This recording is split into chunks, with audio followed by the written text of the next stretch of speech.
વડોદરાના પત્રકારે બિનવારસી laptop bag મળી આવતા પોલીસને જાણ કરી મૂળ માલિકોને બેગ પોલીસ દ્વારા સુપ્રત કરવામાં આવી હતી।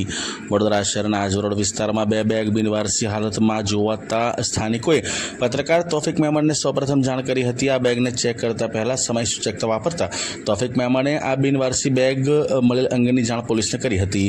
પોલીસને જાણ કર્યા બાદ પોલીસ દ્વારા બેગમાં તપાસ કરતા બેગમાં કિંમતી દસ્તાવેજો તથા લેપટોપ મળી આવતા પોલીસ દ્વારા બેગના માલિકોનો સંપર્ક કરી સહી સલામત બેગ મૂળ માલિકોને સુપ્રત કરવામાં આવ્યા હતા। આમ તોફિક મેમણ દ્વારા ઈમાનદારીનું ઉત્તમ ઉદાહરણ પૂરું પાડવામાં આવ્યું હતું।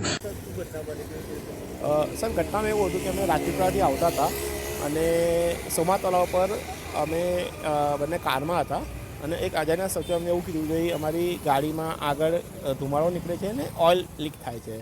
તો અમે ચેક કરવા બહાર નીકળ્યા એટલામાં અમારા પાછળ સીટમાંથી અમારી લેપટોપ બેગ ચોરી થઈ ગઈ અને અમે કમ્પ્લેન કરવા માટે પોલીસ સ્ટેશન ગયા હતા। પણ અમને આજવા રોડ પરથી મીડિયા કર્મીમાંથી ફોન આવ્યો અને એવું કીધું કે તમારી બેગ્સ અમને આજવા રોડ પર બિનવારસી મળી છે અને અમે એમનું થેન્ક પણ કહીએ છીએ કે અમને અમારી બેગ્સ અમને પાછી આપી દીધી છે।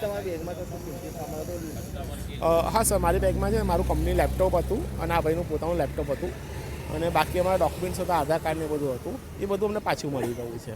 આપનું નામ?